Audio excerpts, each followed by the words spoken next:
A decrease in the amount of American hegemony and the process of decolonization of the rest of the world. And today I think that in this part of the world, this is a very, very relevant question.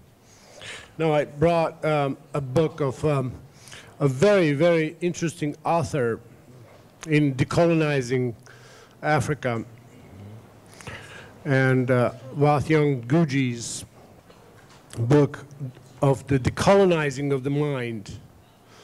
And I am going to be talking mostly about decolonizing of the mind. With all due respect with Karl Marx, I do agree with lots of his criticism of capitalism, but I disagree that consciousness does not matter.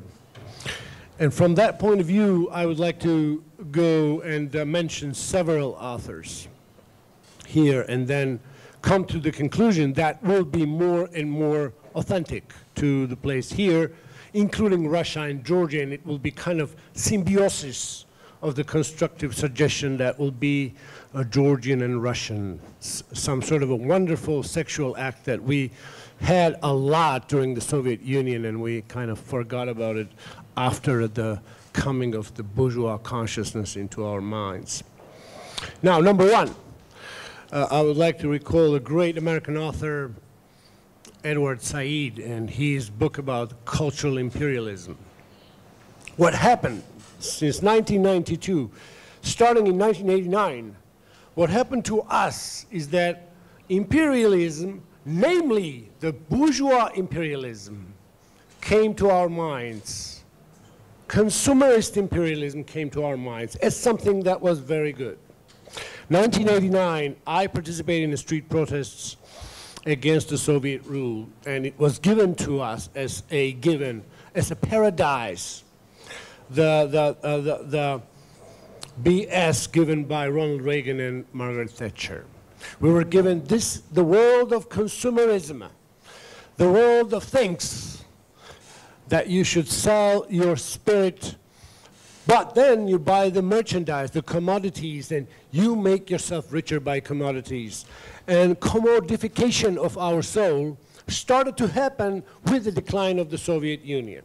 It is a paradox, but in the Soviet Union we had much more liberty from commodification and commercialism than we have right now. We had much more spirituality during the atheist Soviet state than we have in the fundamentalist capitalist regime that we have right now. Now, Edward Said's point is taken very well.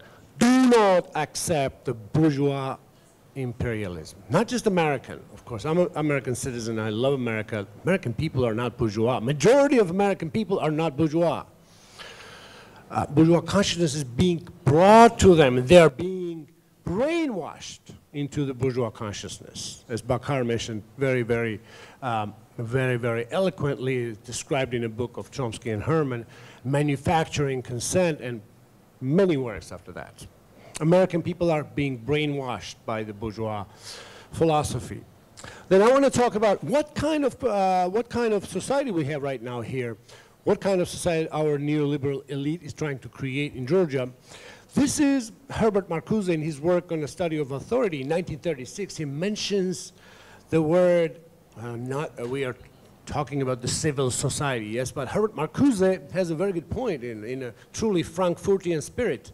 He talks about bürgerliche Gesellschaft, society of burghers. Those are the groups of civil society that are serving the capital. They're not serving the people. They're serving the Republic of Property as opposed to Republic of People. There is no Republic of People in Georgia and the rest of the Soviet Union. There is a Republic of Property owned by 0.something% of persons.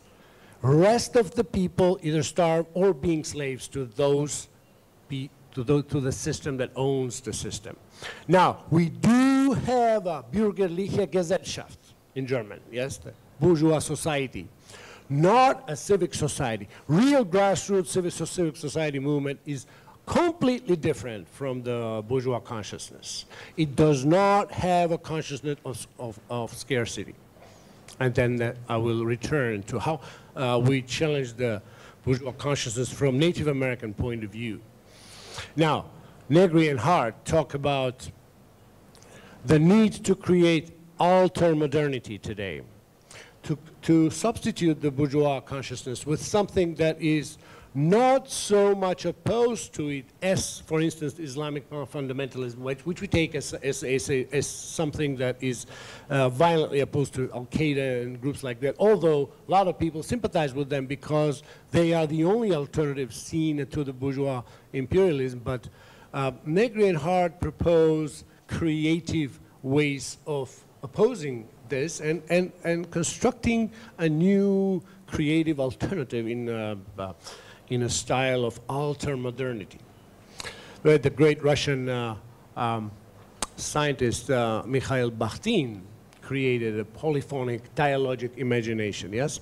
And we do have in Georgia the polyphonic songs. Now, Bakhtin's ideas are very important because here we, of course, share the ideology of Marx and Proudhon and others that the domination is unacceptable, and Keynes and many others. But then, of course, we try to find a constructive way out of it, and then we find that we don't necessarily need a dialectical progression of things, that Hegelian mistake that Marx adopted, and then Fukuyama, in his own work, he actually was my teacher, and I think he now acknowledges he was not wrong when saying that the end of the history is a liberal bourgeois democracy. There is no end of history there. We are saying the polyphonic understanding of things, the polyphonic coexistence of people in the conditions of abundance, not of scarcity, not of scarcity, scarcity and scarcity. Today's world is written with the artificial scarcity that creates scars, that creates terrorism and scars, and then we do have a scarcity created by bourgeois consciousness. So saying no to bourgeois consciousness, one of the great alternatives is Bakhtin's alternative. How the Georgians come to that, what we have in our philosophy. Of course, polyphony is in as well in Georgian philosophy, and we come with that with the doctrine of love. Hart and Negri talk about the reinstitutionalization of love. And there are many people like Jacques Rancière and others who talk about the love, the value of love that is being lost, basically by the so-called rationalist discourse. And love is assistance. Love is a socio-political assistance. Love is economic assistance. Love is a socialism. Love is communism. And love is a Kropotkin's republic, etc. All right? And how do we do it in today's hegemony of the bourgeois consciousness? Of course, one way to do it is, of course, through the way of George Bernard Shaw, when he's saying artistic terrorism. Not the violent terrorism of Al-Qaeda, but artistic terrorism targeting property. Targeting property and targeting consciousness based upon property. We need to start organizing a new revolution, but we know that masses are not coming out of the street. There's too many soap operas, there's a lot of propaganda, lots of manufacturing of consent on TV, lots of shows, lots of narcotics, ecstasies, all this stuff. In this country, we have experienced this.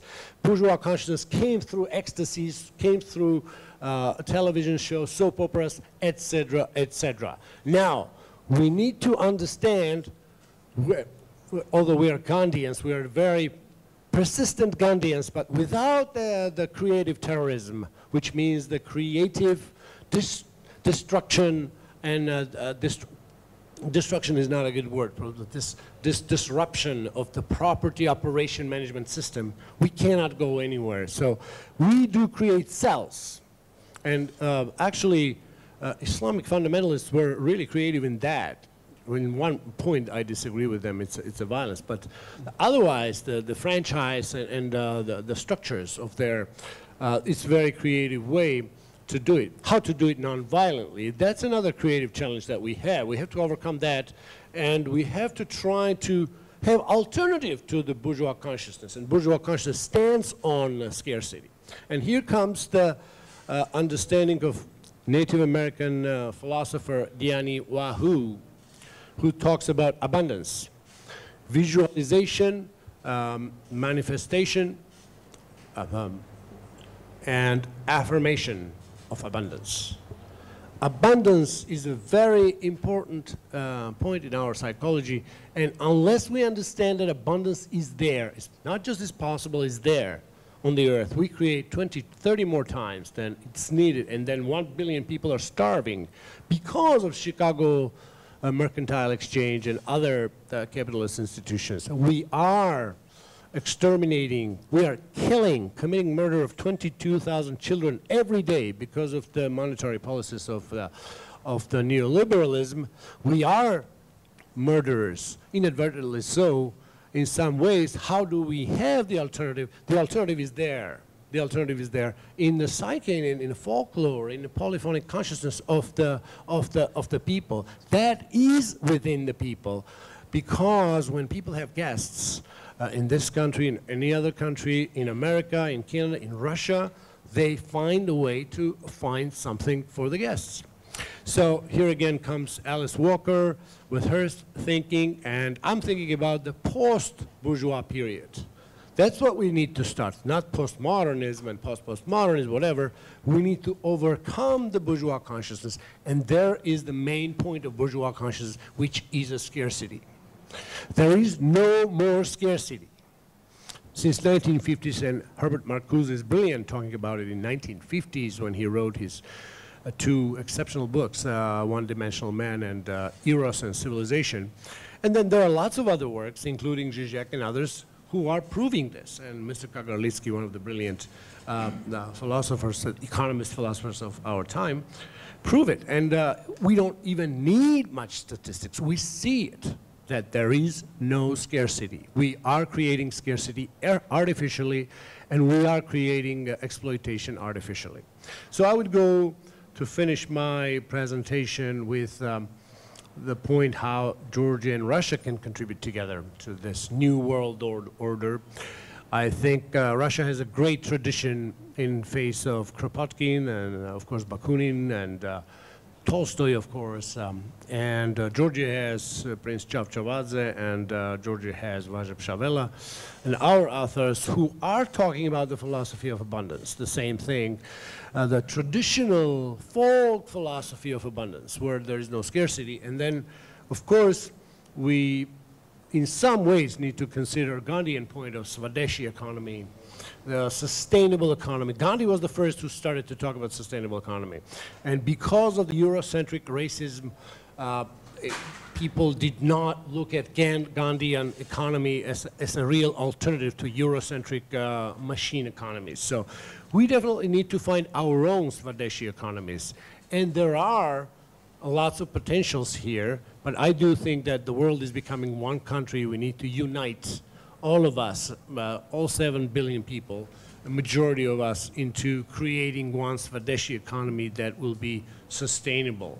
It's a transnational, anti-neoliberal, creative group, which is not going to be, of course, terroristic, but it's going to be written by a more constructive instincts, which is love, legitimizing love.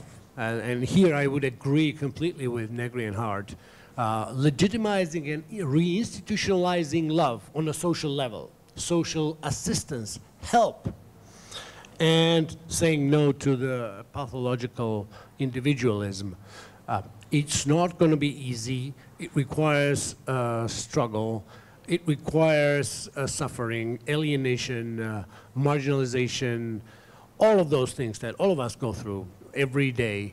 But I believe now time is coming when the humanity is pulling together with the help of the social networks, with the help of the other communication tools, where we can start doing this. And Georgia is one of the good places, since the government here does not have, as Mr. Kagarlitsky mentioned, does not know what it's doing. And perhaps we can tell here also, not just the government, but the society what to do, and others, and not to follow the imperialist neo-colonial path.